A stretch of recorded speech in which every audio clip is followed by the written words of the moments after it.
Rain smelled different on Sindra. Ren always noticed that first, before anything else, because smell and sound were the only ways she had left to notice things. 5 years ago, a mining tunnel had folded in on itself and taken her eyes with it. Now she read the world through her fingers, her ears, and the careful way she moved her cane across old metal floors. The trade outpost was quiet that evening, the kind of quiet that came before storms.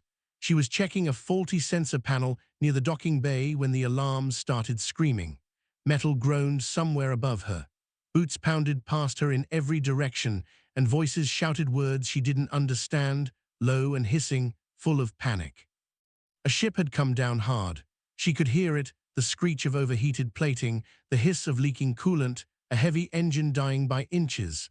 Then came a sound that made her stop cold, something enormous, breathing wrong, slow, ragged, like a bellows with a hole in it. "Everyone back, do not approach the Elder," a voice barked, sharp with fear. Elder, Ren didn't know what that word meant here, only that whoever said it was terrified. She had heard about the Dracoth before, massive reptilian beings who ruled a huge stretch of space, who traded with humans only when it suited them, and who never, ever mixed with lesser species socially. People said they were like living dragons out of old human stories, covered in scaled plates, taller than doorframes, with voices that could shake a room. Nobody had described what one sounded like while dying.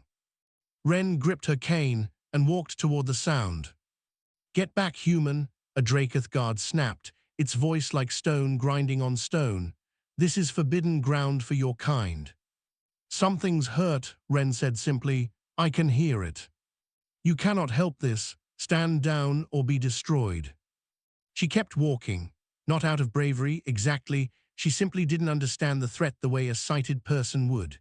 She couldn't see the size of the guard's claws, or the way its eyes narrowed, or the weapons other soldiers were already raising toward her. All she heard was pain, close by, and pain was something she knew how to answer.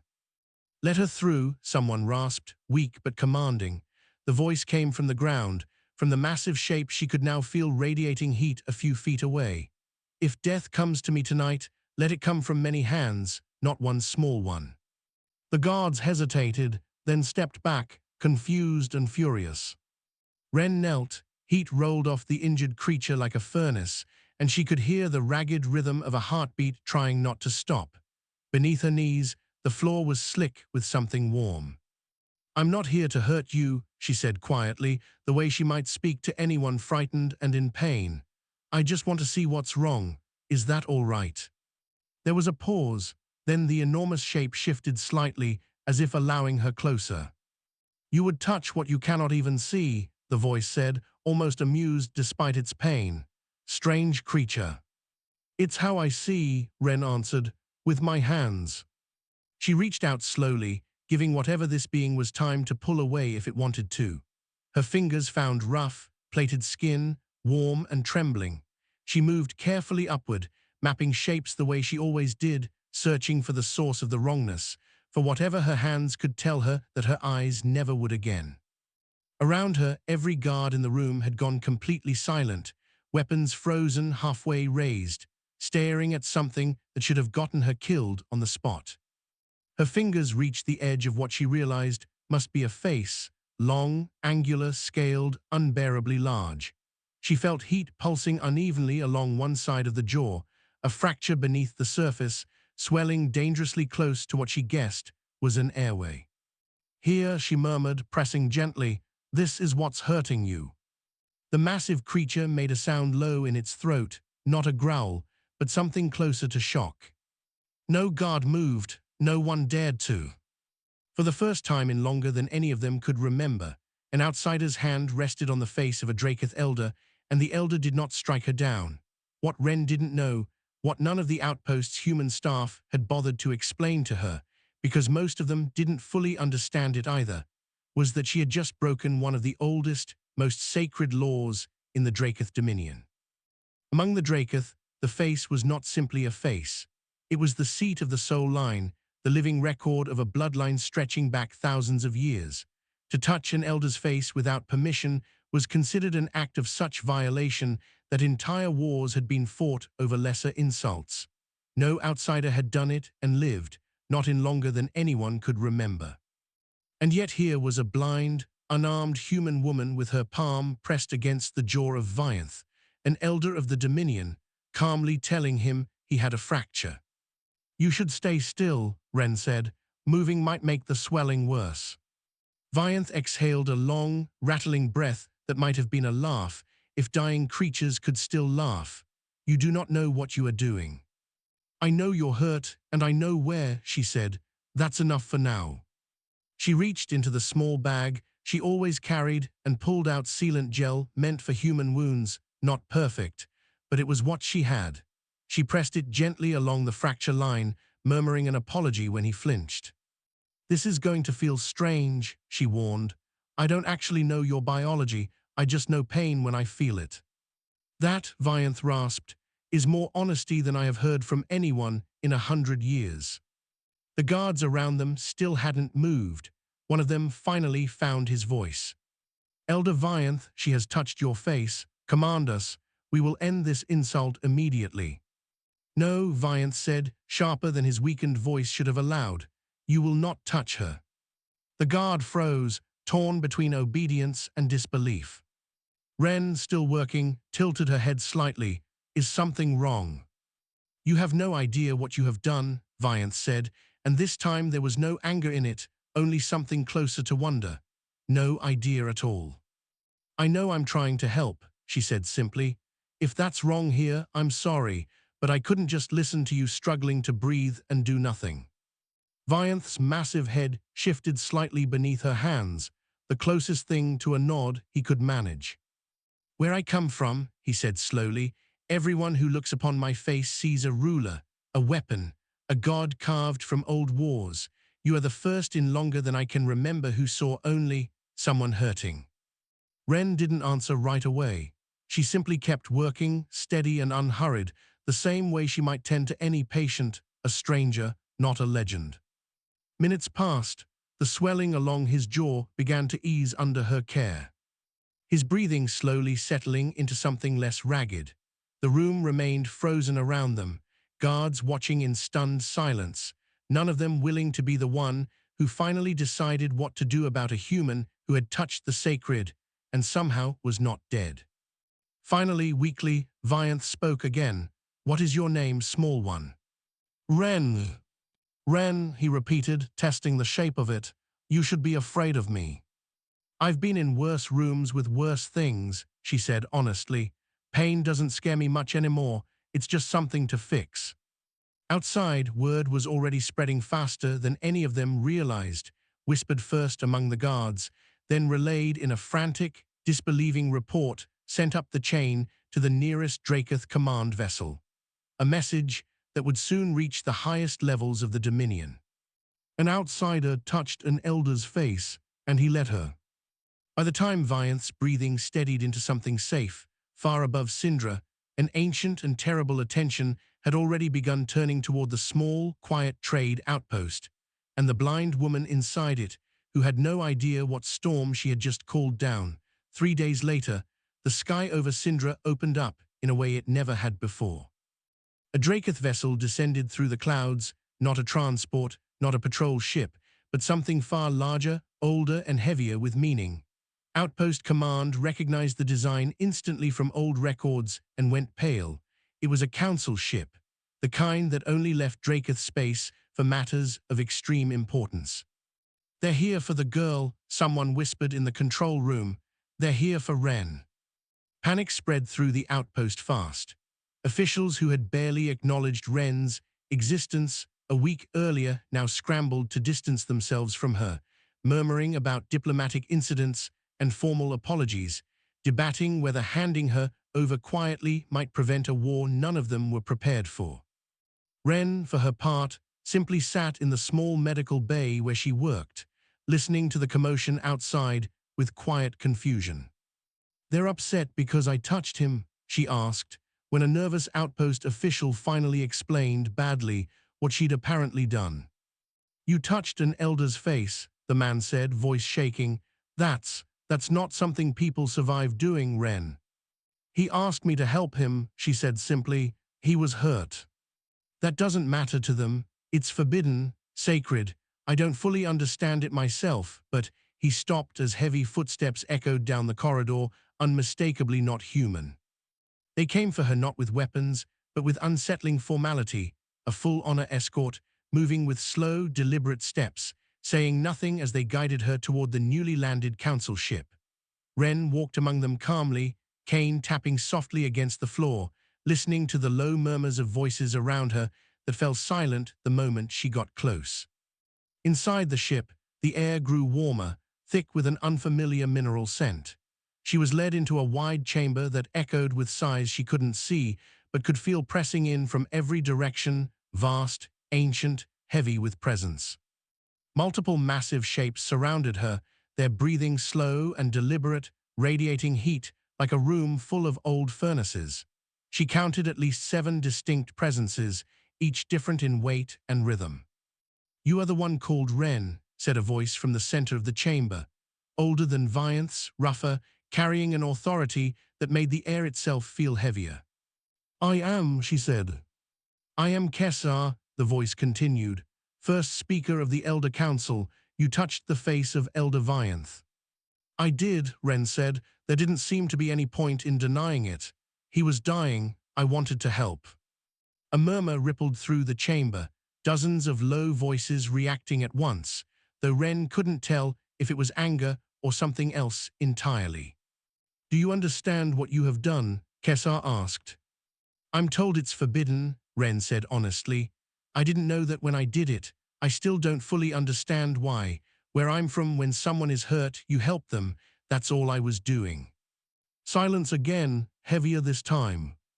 Kessar moved closer. She could feel it in the shifting air, the way the room seemed to bend around something enormous approaching her. Heat radiated off him, stronger than Vianth's had been, ancient in a way she couldn't name but could somehow feel. "You cannot see me," Kessar said slowly, "and yet you touched my kinsman's face without hesitation, without fear, without seeking anything from him." "I couldn't see him," Ren said. "I never can. I only have my hands."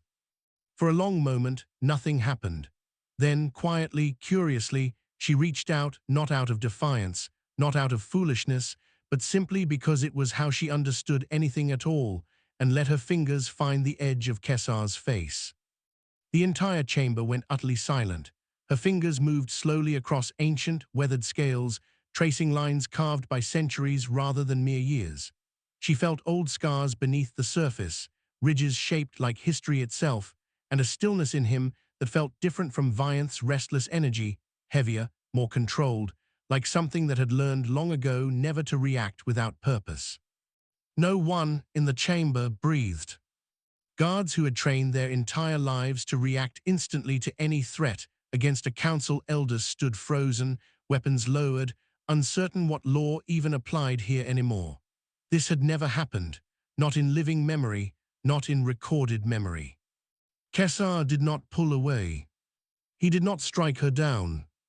He simply stood there, ancient and enormous, allowing a blind human woman to read his face the way she might read anyone else's, without worship, without fear, without any agenda beyond simple honesty. "She does not flinch," someone finally whispered from among the gathered elders. "She does not bow, she does not beg.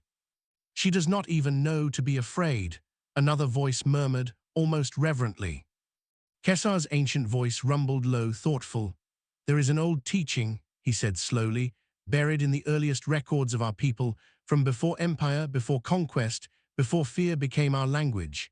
It speaks of a being who touches the face of an elder without malice, without terror, and is not struck down by instinct alone. Such a being is not called an intruder." He paused. "They are called kinsight, one who sees truth without eyes." The word rippled through the chamber like a shockwave. "That tradition has not been honored in over 1,000 years," one of the older elders said, disbelief thick in his voice. "It was thought to be myth, a story told to hatchlings." "And yet," Kessar said quietly, "here she stands." Slowly, deliberately, Kessar lowered his massive head, not as a threat, not as a challenge, but in something Ren had no reference for, until she heard the sound repeated all around her, the heavy shifting of enormous bodies bending low, one after another, throughout the chamber. "What's happening?" Ren asked, genuinely confused. "Why did everyone go quiet?" No one answered right away. The silence stretched, filled only with the sound of ancient beings bowing to a blind human who still didn't understand why. Finally, Kesar spoke, his voice carrying now not with threat, but with solemn weight. "You have been recognized, Ren of the humans, not as a trespasser upon sacred law, but as kinsight, one who is granted honor rarely given even among our own kind." "I don't understand," Ren admitted. "I only wanted to help someone who was hurting." "That," Kesar said, "is precisely why." Far above Syndra, on human monitoring channels, outpost officials watched the exchange with disbelief, having braced themselves for news of an execution, and instead witnessing something that would reshape diplomatic history. Reports were already being drafted, sent up chains of command that had no precedent for what to write. Kesar rose to his full height once more, addressing not just Ren, but every elder in the chamber. "From this moment, Ren of the humans stands under the protection and honor of the Dracoth Dominion," he declared. "Let it be known throughout every system we hold."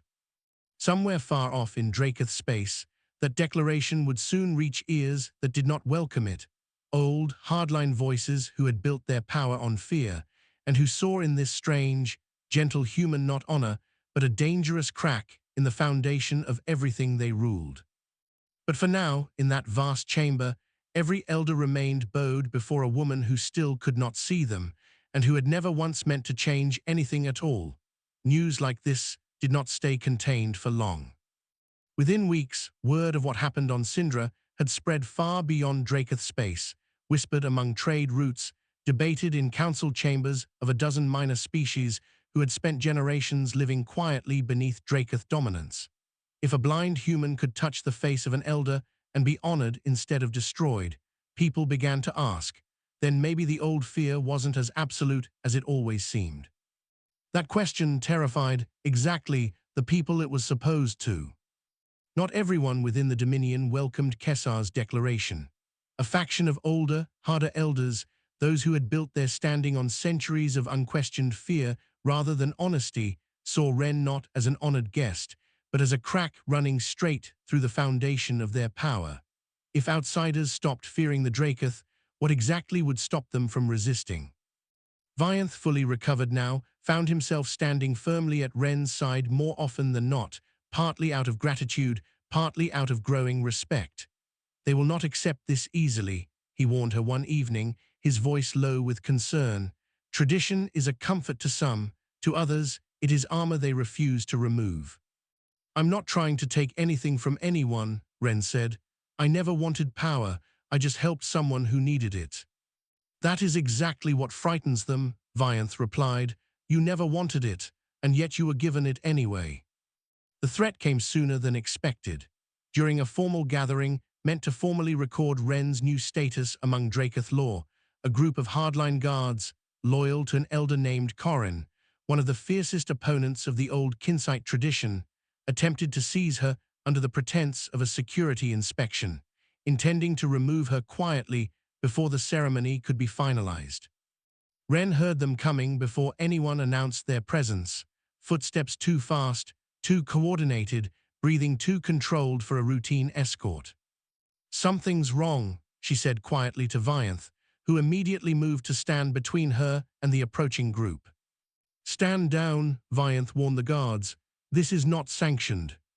"She does not belong here," one of Corin's soldiers snarled. "This tradition is a relic. It should have died with the old ways." "She is under council protection," Vianth said, voice hardening.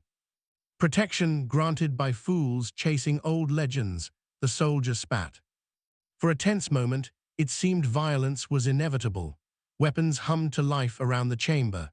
Ren, still calm despite the danger she couldn't see, but could clearly feel in the tension of every voice, spoke evenly into the silence. "I'm not here to threaten anyone's power," she said. "I don't want a throne. I don't want control over your people. I only ever wanted to help someone who was suffering. If that scares you, maybe it's worth asking why kindness feels like a threat to you at all. Her words landed harder than any weapon could have. Several of Corin's own soldiers hesitated, doubt flickering behind their aggression. Before the standoff could break into violence, more elders arrived, summoned quickly by loyal guards, including Kesar himself, whose presence alone was enough to still the chamber into uneasy silence. "This ends now," Kesar said, his voice carrying absolute authority. "Corin's faction will answer for this before the full council." The hardliners were disarmed and removed, though the tension they represented did not vanish with them. It simmered instead, spreading quietly through parts of the Dominion, still unwilling to accept a future not built entirely on fear. Ren, shaken but unharmed, exhaled slowly as Vianth helped steady her. "This isn't over," she said quietly. "No," Vianth admitted, "but you did not run, and that, more than anything, may be what saves us all in the end." Above them, the true confrontation, the one that would decide the future of the entire Dominion, was only just beginning to take shape. The final council gathering was unlike anything Syndra's small outpost had ever witnessed, though Ren experienced it the same way she experienced everything, through sound, heat, and the careful attention of people who had learned, slowly, to speak to her honestly instead of around her. The chamber was full. Every elder who could travel had come, including Corin himself, unrepentant and demanding that the ancient Kinsight tradition be struck down entirely, dismissed as dangerous sentiment rather than sacred law. "She is an outsider," Corin argued, his voice sharp and unwavering. "A single human, blind and powerless by any measure that matters. If we allow one crack in the wall of our authority, others across 100 systems will search for their own cracks to exploit. Our strength has always depended on being feared completely." Murmurs of agreement rippled through part of the chamber. Fear, after all, had built an empire. Undoing it, even slightly, felt to many like undoing everything. Kesar rose slowly, silencing the room simply by moving. "You speak of strength," he said. "As though fear has ever been strength. It is not. Fear is a mask worn by those too tired to be honest. It has held our empire together for 1,000 years, yes, but ask yourselves honestly, has it ever made us respected or only obeyed?" Corin bristled, but said nothing. "I have lived through 6 centuries of conquest," Kesar continued. "I have seen species bow to us out of terror, never once out of trust.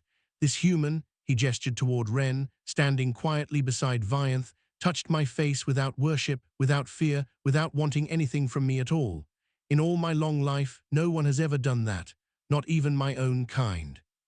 He turned slowly to address the full chamber.